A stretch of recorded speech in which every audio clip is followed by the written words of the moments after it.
एक और चीज़ मैं आप लोगों के साथ डिस्कस करना चाह रहा था। अभी आरएस 2024 का रिज़ल्ट आने वाला है 17 तारीख को इवनिंग में किसी भी टाइम। आरपीएससी रिज़ल्ट अपलोड कर देगी वेबसाइट पे। तो उसके लिए आप सबको बहुत बहुत शुभकामनाएं। जिन भी स्टूडेंट्स ने इंटरव्यू दिए थे उस दिन आप ज़रूर चाहोगे कि जो पीडीएफ आएगी उसको अगर कंट्रोल एफ जब हम करेंगे तो उसमें आपका नाम हो, आप सर्च करें तब आपका रोल नंबर हो। तो उसके लिए बहुत बहुत शुभकामनाएं। आपके पेरेंट्स को भी बहुत शुभकामनाएं, क्योंकि उनकी मेहनत थी जिसके कारण या जिसकी वजह से आप वहाँ पहुँचे। आपकी मेहनत थी, आपके पीछे जो भी मेंटोर्स आपके साथ काम कर रहे थे उनकी मेहनत है, चाहे वो 1% हो चाहे 2% हो। तो अच्छा ही होगा आपने उतनी मेहनत करके वहाँ पहुँचे हो। तो इसलिए अभी बिल्कुल रिलैक्स रहो। हो सकता है कि आपको बहुत एंग्जाइटी हो रही हो। जैसे अभी यहाँ पे ऑफलाइन में कुछ स्टूडेंट आए थे जिन्होंने इस बार अभी इंटरव्यू दिया है कि सर मन नहीं लग रहा है, क्या करें पता ही नहीं चला, टाइम ही नहीं निकल रहा है और अभी तो एक दिन और है। ऐसा सबके साथ हो रहा होगा, क्योंकि जो ये बहुत लंबा टाइम जो आपने स्पेंड किया होगा आपकी प्रिपरेशन में, उसका रिजल्ट आने वाला है। वो मेहनत जो की थी, जो रातें आप लोगों ने जागी हैं, जो आंसर्स आपने लिखे होंगे, जो पीडीएफ निकाल के आपने रखी जो पढ़ी होंगी और फिर उनको आंसर फॉर्मेट में लिखा होगा, क्वेश्चन टेस्ट लिखे होंगे बहुत सारे, आपने ऐसे लेयरिंग सिस्टम बना रखा होगा। आते हैं ना टॉपर्स के फ़ोटो आते हैं कि हाँ मैंने कितनी किताबें पढ़ी हैं, कितने टेस्ट लिखे हैं, सब ने किया होगा ये चीज़ें। बस उसी का रिज़ल्ट कल आने वाला है। कुछ चीज़ें हैं जो मैं आप लोगों के साथ शेयर करना चाहता हूँ एज ए बड़े भाई, छोटे भाई, मेंटोर, टीचर, जैसे भी आप मानना चाहें। बहुत सारी चीज़ें अभी होंगी, है ना। जैसे ही रिज़ल्ट आएगा तो आपकी लाइफ एकदम, आप ये मान के चलो कि 180 डिग्री बिल्कुल चेंज हो जाएगी। वहाँ से आपकी एक नई जर्नी स्टार्ट होगी जहाँ पे आपको बहुत सारे चेंजेस देखने को मिलेंगे। लोगों का एटीट्यूड आपके लिए बदलेगा। आपके आसपास में जो लोग थे उनका बिहेवियर आपके अकॉर्डिंग या आपके प्रति चेंज हो जाएगा। आपको बिल्कुल ये सारी चीज़ें साफ साफ दिख रही होंगी। बस कुछ चीज़ें हैं जो ध्यान रखनी है कि कोई भी वो चीज़ मत करना जिससे आपको गिल्ट फील हो, बाद में आप रिग्रेट फील करो। मैं ये इसलिए कह रहा हूँ क्योंकि अब आपकी हर चीज़ रिकॉर्ड हो रही होगी और आप भी चाहोगे कि हाँ सारी चीज़ें रिकॉर्ड हो जाएं। जैसे आप सेलिब्रेशंस करोगे तब भी चीज़ें रिकॉर्ड हो रही होंगी, है ना, हर मोमेंट रिकॉर्ड होगा। और अब आप एक ऑफिसर होगे, स्टेट के जो प्राइम पोस्ट है उस पर आप जाने वाले हो, तो कुछ रिस्पॉन्सिबिलिटीज़ भी आपकी तभी स्टार्ट हो जाएंगी। मतलब वैसे तो मैं क्या बताऊँ, आप खुद इतने समझदार हैं, बट फिर भी चीज़ें होती हैं। और बाद में जैसे हम स्टूडेंट से मिलते हैं, जो हमारे दोस्त हैं जो VIS हैं या अलग अलग सर्विसेज में, वो बाद में इन चीज़ों को बताते हैं कि यार ये नहीं करना चाहिए था, शायद ये चीज़ अब मेरे को सही नहीं लग रही है। तो आप हर एक चीज़ को देखना, क्योंकि ना आपको लोग देखेंगे आपके गांव में, आपके डिस्ट्रिक्ट में, आपके आसपास के जो लोग हैं, अब उनके लिए आप एक एग्जाम्पल रहोगे। जो भी चीज़ें आप करोगे वो सब चीज़ें फॉलो होंगी। कोई गांव में बैठा हुआ है एक बच्चा, वो ये देख रहा होगा कि भैया दीदी ने क्या किया था, या ये सिलेक्शन के बाद क्या करना है। आप भी हो सकता है कि आपसे पहले जो लोग सिलेक्ट हुए हों उन्हीं को देख के आप दिमाग में ये चीज़ें चल रही होंगी कि मुझे क्या करना है। रिजल्ट आते ही सबके प्लान्स होंगे कि रैली निकालनी है, कितनी बड़ी रैली निकालनी है, नहीं निकालनी है, डीजे के साथ निकालनी है या और चीज़ें करनी है, वो सब आपके दिमाग में भी चल रहा होगा। वो आपकी चॉइस है कि वो करना है नहीं करना है। लेकिन यहीं पे कुछ लोग ऐसे होते हैं जो बहुत शांत तरीके से, बहुत स्टेबल होके अपनी सेलिब्रेशन को एंजॉय कर रहे होते हैं। तो एंजॉय ज़रूर करना है आपको, बट हर एक चीज़ को तरीके से करना है। वो आपको पता है सारी चीज़ें।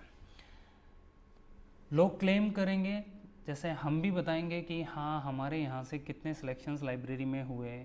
हम चाहेंगे उन स्टूडेंट से हमारी बात हो, हम, क्योंकि हमें भी बहुत अच्छा फील होगा कि यार इनको हमने, चाहे हमारा कंट्रीब्यूशन 1% ही रहा हो, है ना। बट कुछ लोग ऐसे भी होंगे, ये मैं अपने लास्ट ईयर के एक्सपीरियंस के साथ ये चीज़ें बता सकता हूँ कि जिन लोगों को हमने बहुत ज़्यादा पैम्पर किया, उनको बहुत ज़्यादा हमने ट्राई किया कि हम लोग उनको कुछ डायरेक्शन दे पाएँ, कुछ सपोर्ट कर पाएँ, और हो सकता है कि वो फ़ोन भी ना उठाएं, ऐसा भी होता है। और ऐसा नहीं कि उसी टाइम पे चलो हो सकता है कि वो एंजॉय कर रहे हो तो इसलिए फ़ोन नहीं, वो बाद तक भी फ़ोन नहीं उठाते हैं, ऐसा भी होगा, है ना। आपके साथ भी होगा, जिनका सिलेक्शन नहीं होगा वो बात करना चाहेंगे तो you are most welcome to Tej civils. आप कभी भी तेज सिविल्स में आके बात कर सकते हो, है ना। आप जो भी एक्सप्रेस करना चाहते हो वो कर सकते हो, क्योंकि बोलने से मन हल्का हो जाता है और चीज़ें आसान होने लगती हैं। तो ये है भाई हमारी तरफ से, इससे ज़्यादा शायद हम और नहीं कर सकते हैं कि आप लिस्ट में पहुंच गए, आपका नाम आ गया, आप जो सर्विस चाहते हो वो आपको मिल जाए। इससे ज़्यादा शायद हम आपको सपोर्ट नहीं कर पाएंगे, क्योंकि कुछ स्टूडेंट, मैं ये इसलिए कह रहा हूँ क्योंकि कुछ स्टूडेंट ये बोलते हैं जब हम उनसे बात करते हैं तो ये कहते हैं कि सर हम आ तो जाएंगे, हमें मिलेगा क्या। मैं बिल्कुल एकदम क्लियर बोल देता हूँ भाई, तेज सिविल्स में आपको अलग से ऐसे कुछ नहीं दिया जाएगा कि आपको कोई महंगा फ़ोन गिफ्ट करें या कोई महंगी कोई चीज़ें गिफ्ट करें, बिल्कुल भी नहीं। ऐसा हम नहीं कर सकते। आप आओगे तेज सिविल्स में तो हम आपके साथ बैठ के बात कर सकते हैं, आपको सुन सकते हैं, और जो हमें करना था, जैसे हमारे जो भी प्रोग्राम्स थे, उन्होंने चाहे 1% आपकी हेल्प की हो और आप इंटरव्यू क्रैक कर गए हो, मेंस क्रैक कर गए हो, बस हम उतना ही कर सकते थे, हमारा उतना ही रोल था। उसमें कुछ कमियां रही होंगी, वो हम नेक्स्ट में ट्राई करेंगे कि इम्प्रूव करें। बट प्लीज़ हमसे बिल्कुल ये उम्मीद मत रखना कि हाँ हम लोग कोई बहुत बड़ा सेमिनार करके और ऐसे चीज़ें कर देंगे, वो नहीं कर पाएंगे।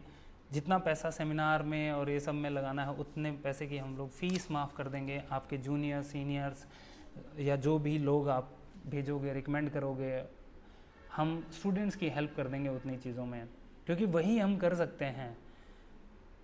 मैं बिल्कुल भी इस चीज़ के फेवर में नहीं हूँ, है ना।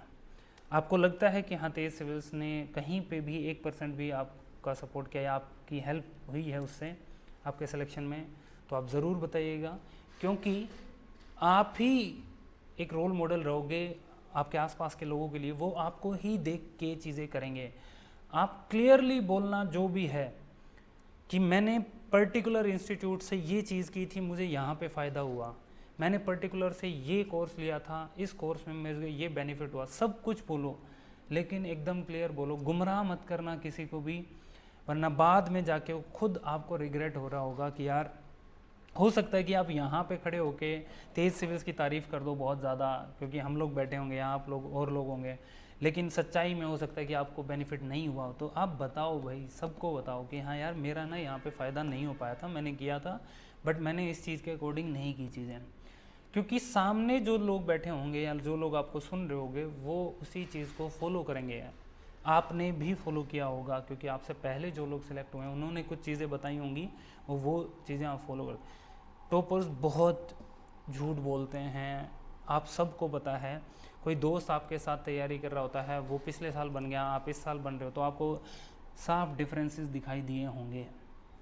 बस ये है यार, मतलब मेरा तो जो दिल किया मैंने आप लोगों को बोला है ना, बाकी बहुत अच्छा होगा, है ना। आप बिल्कुल भी टेंशन ना लें, आपकी मेहनत रंग लाएगी, उस पर विश्वास करें कि हाँ आपने जो चीज़ें की हैं वो सही की हैं। सिलेक्शन हुआ नहीं हुआ, तेज सिविल्स आपके साथ हमेशा रहेगा, आप कभी भी आ सकते हो। उस दिन रिज़ल्ट आए उस दिन भी आओ, है ना, मिठाई खाएंगे, सेलिब्रेट करेंगे साथ में। तो ये था, बाकी ऑल द बेस्ट।